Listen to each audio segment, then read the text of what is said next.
وفي السماء رزقكم وما توعدون فورب السماء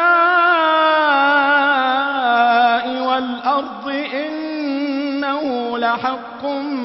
مثل ما أنكم تنطقون هل أتاك حديث ضيف إبراهيم المكرمين إذ دخلوا عليه فقالوا سلاما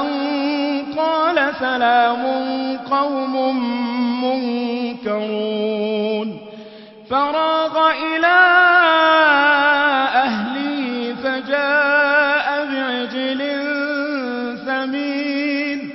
فقربه إليهم قال ألا تأكلون فأوجس منهم خيفة قالوا لا تخف وبشروه بغلام عليم فأقبلت امرأته في صرة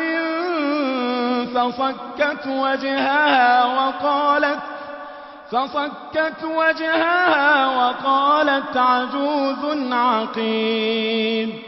قالوا كذلك قال ربك إنه هو الحكيم العليم